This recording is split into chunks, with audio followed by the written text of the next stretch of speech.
Welcome to the Fiscal Physical Podcast.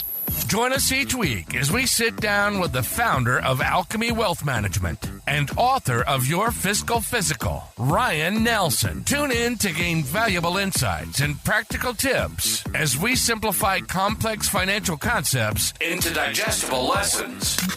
From budgeting to retirement planning, this podcast is your go-to resource for mastering financial literacy. Welcome back to this week's episode of the Fiscal Physical Podcast. I appreciate that you are joining us here, and I know that my colleague Ryan Nelson is as well. Ryan is the founder of Alchemy Wealth Management, and not only my podcast co-host here, but a published author. Check out his book, Your Fiscal Physical, 7 Keys to Becoming Financially Fit. Find that on Amazon here. And this week, Ryan, we're going to jump right into, well, first I'm going to ask you, how are you? Sorry, that was rude. I'm doing well. How are you doing? I'm doing well. I was talking to actually your mom the other day, and she mentioned how she really loves our podcast. She likes how we have a lot of fun during it. Nice. And so I was like, oh, thank you. I appreciate that. Like, that's very nice. She's like, yeah, you guys just go back and forth. And I was like, well, we're trying to sometimes break down drier topics to make them more fun to individuals, to kind of increase your financial literacy without trying to bore you. Sure. And I do think that I've gotten feedback from, different people that we are accomplishing that in some format. So I wanted to share that with you. I was like, awesome. Oh, yeah, cool. I Thanks. love it. That's what I like to hear. And then my mom didn't say that. She said, you have a podcast? So I was like, yeah. Sick. Thanks, Mom. Appreciate it. But, this week, let's go ahead and jump into this week's topic. Last week, we covered what a yield curve is, and we gave you gave the listeners a nice breakdown specifically of what a yield curve is, the 3 different types, I suppose. And I'd like to jump in this week here and just discuss a little bit more in detail of what it means when a yield curve inverts, and how does it happen, its economic implications, and just maybe any, I don't know if you want to sell stereotypes or anything that go along with that, if it's bad, if it's good. So I'm going to go ahead and pause on my end here and let you kind of break that down of what an inverted yield curve is. Yeah, so I think so again, we talked a little bit last week about just what the yield curve is. I think it's a term that gets thrown around sort of in the media quite a bit. Mm-hmm. So last week's episode would probably be a good one to follow up on if you're not familiar with what a yield curve is. That being said, quick refresher, it's effectively showing a graphical representation of different interest rates over time. So how does like a 10-year bond's interest rate compare to a 2-year bond's interest rate? And so an inverted yield curve, we touched on it again a little last week, it is a downward sloping curve. So what that means is, in this example, a 10-year treasury might pay, or a 10-year bond, might pay less than a 2-year bond. And so again, we would call that inverted. A normal yield curve would generate you more yield or a higher interest rate the longer term your bond is. So when it inverts, the longer term, so a 10-year treasury in this case, would pay you less than the 2-year treasury, right? So there's lots of different reasons why that can happen. But I'd say the most common questions I get around this are people associating it with like a recession. So, right. So when you hear this on the news, you'll hear something, and then, oh no, the yield curve inverted.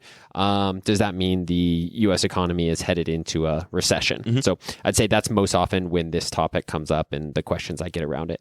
And so I think that's, it's important just to realize what the yield curve is, and it is what it is, for lack of a better term.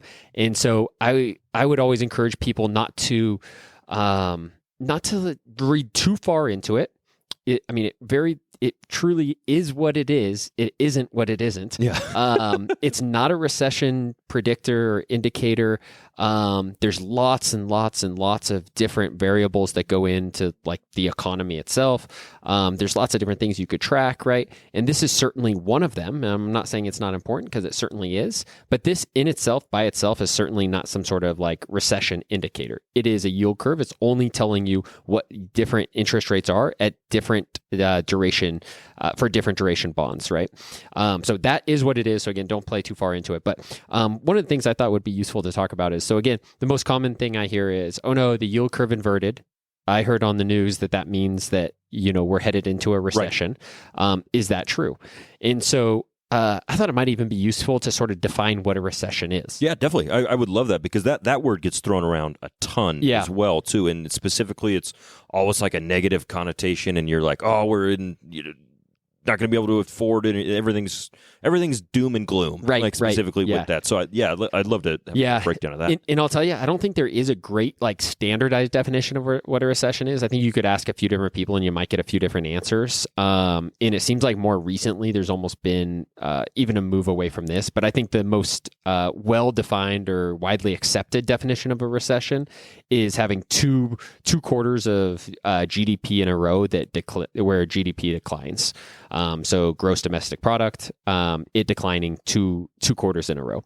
And so what I think is interesting is, how often does that just happen naturally? Like, does two quarters in a row of GDP going down? What does that really mean? Is that like, has that only happened twice? Like in our history, is that like is that like the Depression? Is that like not a big deal? What is that? And so, since World War II, so like 1945, the U.S. has suffered 12 recessions. So that's been a hair under 80 years, and we've had 12 recessions by this definition. So 2 successive quarters of falling GDP. So that means we experience a recession every about 6.5 years or so in general. And so over that 80-ish years, the market has steadily increased, right? There's, of course, some ebbs and flows along the way. It declines, it goes up, of course. But that being said, every 6.5 or so years, on average, we've experienced a recession. And I would say that hasn't, if you somehow got into the market 80 years ago, you'd be very happy with your stock performance today, right? Yeah. So even though you went through 12 recessions during that time period, you made a whole boatload of money, right? So I would say it's important to just kind of acknowledge what a recession is. It's probably, even when we do head into a recession, it's not usually the end of the world, right? There are some, there's varying degrees of recession. There's not all people are affected by recessions the same level, right? But the reality from a stock market perspective, recessions are to be expected, right? In a decade, we'd expect certainly one recession almost every decade, oftentimes 2 recessions in a decade. So it's not something out of the sort of ordinary or normal, and nor does it mean that like your stock returns are going to get decimated. Again, in that example, if you had invested 80 years ago, you would have weathered 12 of these things and still been in great shape. Sure. So, first thing I would say is even if there is a recession, in 6 months, in 6 years, whenever the next recession is, it doesn't mean it's the end of the world. It doesn't mean you're going to lose a ton of money, right? If you stay the course. Hey, there it is. You're going to be just fine, right? If you have a good investment strategy and again, you stay the course. But yeah, so there are, so I guess kind of in summary, what I would say is the yield curve inverting. I think if you dive into the weeds of it, there are some economic principles that could sort of correlate to the possibility of a recession. Now, that's the possibility of a recession. Sure. By no means does it mean there will be a recession, right? And I always hear all these. I often hear like these random stats, and they don't even. None of the stats I hear are even like correlated. So it's kind of funny. Like, but sometimes I'll hear like, the last three inverted yield curves resulted in recessions. Therefore, this inverted yield curve is going to result in a recession. And that sample size is so darn small. Sure. Yeah. Like if I gave you a quarter and you flipped it 3 times and you got 3 heads, does that mean that is only ever going to flip heads in the future? Or does it just mean you flip 3 heads? 3 heads in a row. Yeah. Right. Okay, cool. So if you think of all the different sort of data out there, of course, you're going to be able to find like all sorts of different parallels and correlations that don't actually exist, right? Like I love looking at some of those things. Like you'll be able to see like like wheat production in whatever Nebraska and its correlation to home runs hit in Angel Stadium, and you look at it, and it's like a perfect correlation. Yeah. Well, is there any causality there? Did one cause the other? Or is it just two numbers that happen to respond pretty similarly, right? And if you look at enough data points, you're going to get a lot of that, right? Sure. And so what I would tell you is a lot of times we just don't have enough data to really know how strong of a predictor an inverted yield curve is. It in itself is not a predictor. It is just simply a yield curve. It's only telling you interest rates over different time periods. Could it have some underpinning effects that could increase the likelihood of recession? It could, for sure. Does that mean you're going to head into a recession every time the yield curve inverts? Absolutely not. And so I guess my takeaway again is the economy is extraordinarily complicated. There's not a single person on this planet who knows all the cause and effects of everything that takes place.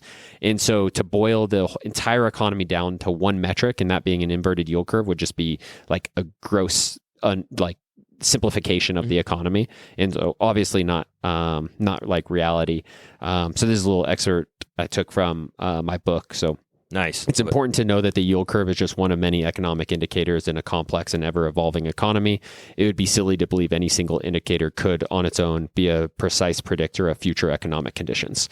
And so I think that really is the inverted yield curve in a nutshell. I think it's important to realize what it is, but not also assign, not make it anything more than what it is. Yeah, I think you hit on several really excellent points there. And as I've gotten more into, fiscal researching or whatever you want to call it specifically, but it's almost like you're going down Pandora's box. And sure. You're like, well, okay, well, if it's this, is it also this? How does this affect this? There's so many different factors that play into the economy. Yeah. And just that word in itself, like you could write a million books just about absolutely. the economy. There's probably a million out there specifically, right. All with different points of view and different, correlating factors and such too. So, it's good to know that, the yield curve, while it has significance and you can look at it and it's cool, you can check out the U.S. Treasury site. Right. You can look at it if you're really dialed into it or you want to check it out. And but it's not specifically the only factor that you're going to specifically use for clients to be like, well, do you want to buy this or this? Or right. The yield curve's here, we're going to have to do this specifically using just that metric. Yeah, it's funny. I can't remember which documentary it was. I watched some documentary on the 2008 housing crisis, and there's members of the Federal Reserve talking retrospectively about it. Yeah. And it's kind of funny to listen to them. So these are some of the most brilliant economic minds in the world, and they have access to the most robust data. And as they're reflecting back on the 2007-2008 housing crisis, they're talking about some of the policies and some of the things they're trying to implement, and how nobody knew what the economy would do as they implemented these things, right? It's just the economy is so complex. Again, no single person, let alone team of people, let alone single indicator, just you can't just summarize the economy by any one metric. Yeah. So it's kind of interesting. It's also kind of scary to think that some of the smartest minds in the world, really just kind of throwing darts at sometimes, to see, obviously not like that break, but you don't really know how it's going to affect. And obviously hindsight, my wife's hindsight is amazing. 2020. Sure. She always knows the day after what I should have done. Yeah. But you can look back on those things well, we didn't really think about that. And there's so much complexity to it. You make, there's the analogy a butterfly flaps its wings or something and somebody dies. I don't know what it exactly is. But you could kind of if you do this, where's it going to affect it down the road? Right. So it's intriguing. And I'm sure you find it intriguing. Absolutely. That's part of the reason you're in the business you are right now. And absolutely. I really appreciate you kind of breaking that down here for us, Ryan. And once again, if you guys want to check out the yield curve, if you have a hankering for it, go to the U.S. Treasury site. You'll be able to, or just Google it. You'll be able to find that for sure. But we'll go ahead and take a quick pause here, and we'll be back on the other side. Let you guys marinate on the yield curve. And now, to put the personal in personal finance. Welcome back, everybody, to the personal section of the Fiscal Physical podcast. Ryan, this is a question when we were getting ready to do this episode of the podcast. I am very curious to hear your philosophy on it, because everybody has a different way of doing it. But you're a very organized, very articulate, very calculated person, I would say. Sure. how do you set up your day? Like, there's so many different schools of thought as far as like planning out your day, whether it be your personal day, your professional day, doing meetings at a certain time. And so I'm curious to see what your philosophy is on when, over the years, you've been a professional now for X amount of years, I don't know, 13, 14 years, something like that. So how do you do it? How do you set up your day? I mean, I don't know that I have the best process, but I like my process, and I really just commit to the process of time blocking. So it's really just getting time on the calendar. So for instance, to give you kind of a more tangible example of that is like you could put on your calendar, 15 minutes email. So you're going to go look at your emails for 15 minutes. Now, let's say maybe you do that. So you do that, let's say every morning. Maybe your day starts at 8. You put 15 minutes on your day. You're looking at your emails from 8 to 8:15. Maybe that's a reasonable amount of time to get through your emails. Now, as you're going through your emails, you might have 3 or 4 emails that you have to resolve something on, right? Sure. So sort of my rule of thumb is if it can be like resolved in less than 2 or 3 minutes, just take care of it right then and there. If it's going to take longer than 2 or 3 minutes, it needs to get scheduled out somewhere else. And so what I find is as I have like worked with some other professionals, if you had, again, maybe 3 tasks in your email inbox, it's easy for that to compound and build up over time.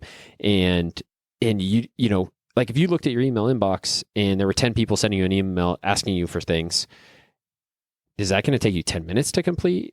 10 hours to complete, right? Sure. Yeah. And it's always evolving. So you can't just look at your email inbox and say, oh, I have 10 emails. This is how long it's going to take me, right? And so I think it's a useful tool to take those and actually schedule it out. So you can look at email 1, say, hey, this is a 15-minute project. Put it on the calendar, 15 minutes. Right. The next one, this may be a 3-hour project. Cool. Put it on the calendar, 3 hours. The next one, maybe just, it takes you 30 minutes. Perfect. Put it on the calendar, 30-minute project. And now you know exactly how much, you don't just have this like to-do list, this ambiguous to-do list that says, who knows? Could be 40 hours of work, could be 2 hours of work, could be 30 minutes of work.